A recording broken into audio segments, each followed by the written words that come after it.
15 bunyi haiwan yang orang selalu ingatkan bunyi hantu. Waktu malam, otak manusia jadi lebih sensitif. Bila suasana sunyi, gelap dan kita tak nampak apa yang menghasilkan bunyi itu, otak mula isi ruang kosong dengan imajinasi. Sebab tu banyak bunyi haiwan akhirnya bertukar jadi cerita Pontianak, Langsui, Pocong atau benda misteri dalam masyarakat. Ramai tak sedar, sebahagian besar bunyi hantu yang orang dengar sebenarnya datang daripada haiwan yang aktif pada waktu malam. Bayangkan, hidup zaman dulu, tak ada lampu jalan, tak ada internet, tak ada Google untuk semak bunyi haiwan. Tengah malam, kau dengar suara perempuan menangis dari hutan, suara orang menjerit dari semak atau bunyi seperti bayi menangis di atas pokok. Logiknya, orang akan fikir itu hantu. Nombor 1, bunyi musang. Kalau ada pertandingan haiwan yang paling banyak menyebabkan orang salah sangka ada hantu, musang mungkin menang tanpa saingan. Musang ni mampu mengeluarkan pelbagai jenis bunyi. Ada yang berbunyi seperti perempuan menjerit, ada yang macam orang menangis, ada yang seperti kanak-kanak meraung dan ada juga kedengaran seperti seseorang sedang meminta tolong dari jauh.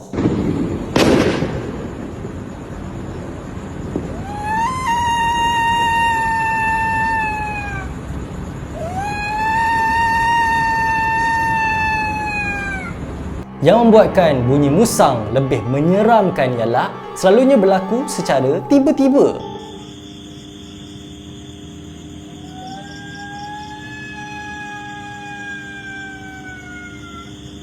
Suasana sunyi, semua orang dah tidur, kemudian tiba-tiba kedengaran satu jeritan panjang dari kawasan gelap. Ramai orang yang pertama kali dengar akan terus cari dari mana suara itu datang. Ada yang sanggup keluar rumah dengan lampu suluh kerana menyangka ada kecemasan. Hakikatnya, musang hanya berkomunikasi dengan musang lain, mempertahankan kawasan atau mencari pasangan. Nombor 2, burung hantu ban-au. Bila sebut burung hantu, kebanyakan orang bayangkan bunyi, tapi ban-au tak berbunyi macam tu. Sebaliknya, ia mengeluarkan bunyi jeritan panjang yang kasar dan tajam. Lebih menyeramkan lagi, burung ni mempunyai keupayaan terbang hampir tanpa bunyi. Maknanya, kita boleh berdiri di halaman rumah dan tiba-tiba dengar jeritan menyeramkan di atas kepala tanpa nampak apa-apa.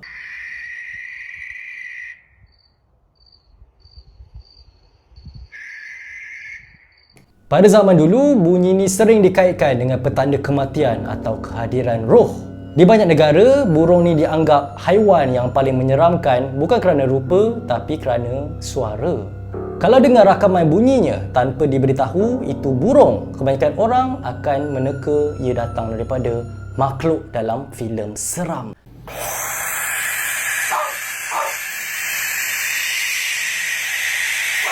Yang ketiga, burung wak-wak. Nama wak-wak sendiri datang daripada bunyinya yang berbunyi lebih kurang. Bunyinya kasar, kuat dan mengejutkan, terutamanya bila kedengaran pada pukul 1 atau 2 pagi dalam suasana sunyi. Yang membuatkan bunyi ini menyeramkan ialah burung ni aktif waktu malam, selalu berada di kawasan sungai, paya sawah atau pokok besar. Bunyi datang secara tiba-tiba, kadang-kadang bunyi bergema dalam gelap.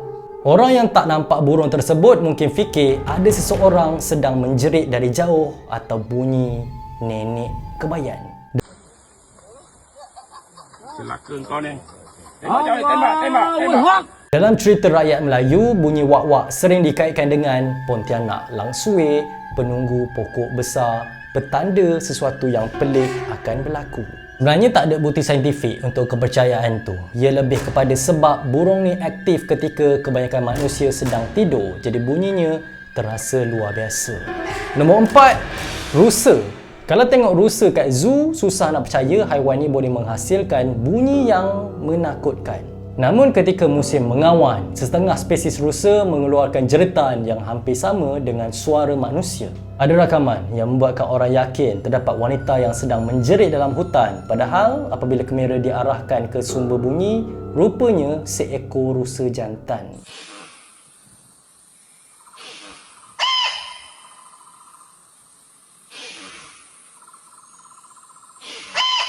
Bunyi ini digunakan untuk menunjukkan kekuatan kepada pesaing dan menarik perhatian pasangan.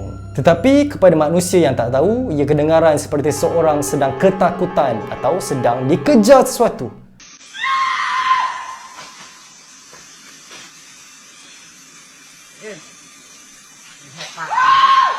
Yang kelima, tokek. Tokek dah lama menjadi sebahagian daripada cerita rakyat Asia. Walaupun kebanyakan orang mengenalinya melalui bunyi tokek, haiwan ini sebenarnya mampu mengeluarkan bunyi yang lebih kasar dan kuat. Yang membuatkan tokek menyeramkan ialah ia sering berbunyi dari tempat yang kita tak nampak.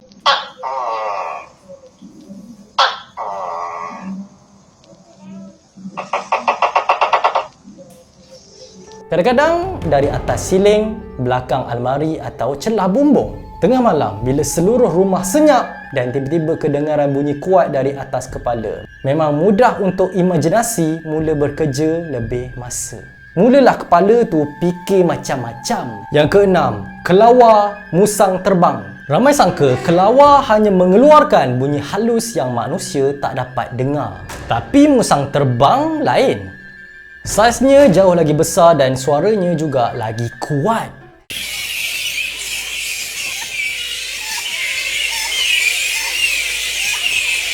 Apabila ratusan atau ribuan ekor berkumpul pada satu pokok, bunyi yang terhasil boleh kedengaran seperti sekumpulan manusia sedang bergaduh. Ada jeritan, ada bunyi marah, ada bunyi seperti ketawa dan ada bunyi yang sukar digambarkan. Kalau orang tak tahu terdapat koloni musang terbang berhampiran, dia mungkin akan sangka sesuatu yang aneh sedang berlaku dalam gelap. Nombor 7, burung pungguk. Burung pungguk sering muncul dalam cerita rakyat Melayu. Bunyinya yang perlahan, sayu dan berulang-ulang menyebabkan ramai orang berasa tak selesa apabila mendengarnya. Bukan sebab bunyinya terlalu kuat, tapi kerana suasana yang diciptanya. Semakin sunyi malam, semakin jelas bunyi itu kedengaran. Dan semakin lama seseorang mendengarnya, semakin banyak imajinasi mula muncul dalam kepala. Nombor 8, katak lembu. Kalau ada orang berdiri kat tepi tasik atau paya pada waktu malam dan lepas tu tiba-tiba terdengar bunyi garau yang dalam dan bergema, mungkin orang tu tak akan dapat teka itu datang daripada seekor katak. Katak lembu dapat nama sebab bunyinya hampir menyerupai bunyi lembu.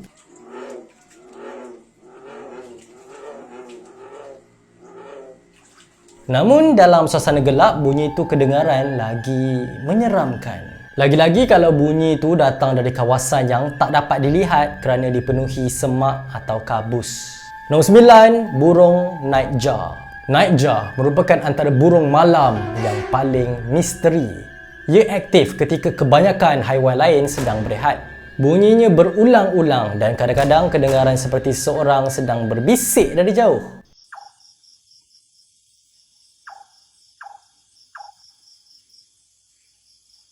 Apabila bunyi itu bergema di dalam hutan, sangat sukar untuk menentukan arah sebenar sumber bunyi tersebut. Nombor 10, bobcat. Di Amerika Utara, bobcat sering menjadi punca panggilan kecemasan. Ramai orang ingat dia orang dengar bunyi perempuan menjerit minta tolong.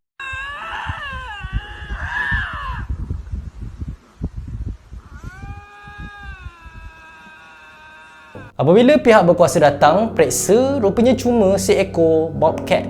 Jeritan bobcat ni hampir sama macam bunyi manusia sampai ramai tak percaya yang rupanya bukan manusia. Nombor 11, rakun. Rakun ni nampak comel dan tak bahaya, tapi bila dia marah atau bergaduh, ia mampu menghasilkan bunyi yang sangat menyeramkan.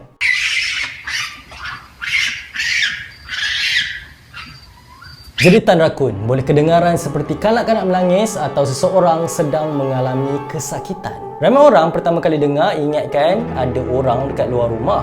Nombor 12, burung keliu. Dekat Australia, keliu mempunyai reputasi yang agak menakutkan. Bunyinya yang panjang dan sedih sering disamakan dengan tangisan manusia.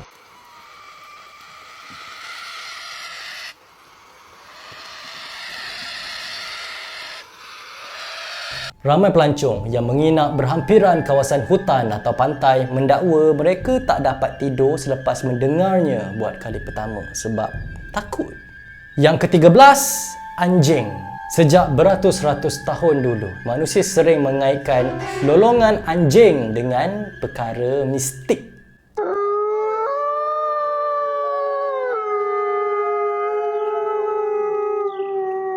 Sebenarnya, anjing melolong untuk berkomunikasi. Tetapi apabila beberapa ekor melolong serentak dalam gelap, bunyi itu memang cukup untuk buat sesiapa sahaja berasa seram. Tambahan pula, lolongan boleh bergerak jauh dan bergema menyebabkan ia kedengaran lebih menyeramkan daripada yang sebenar. Yang ke-14, riang-riang. Seekor riang-riang mungkin tak menakutkan, tapi bayangkan ribuan ekor berbunyi serentak. There must be a million cicadas living in our trees. Seluruh hutan akan dipenuhi satu dengungan kuat yang seolah-olah datang dari semua arah. Ramai pendaki menggambarkan pengalaman ini seperti berada di dalam filem seram kerana bunyinya terlalu luar biasa. Nombor 15, burung gagak. Gagak sebenarnya haiwan yang sangat bijak.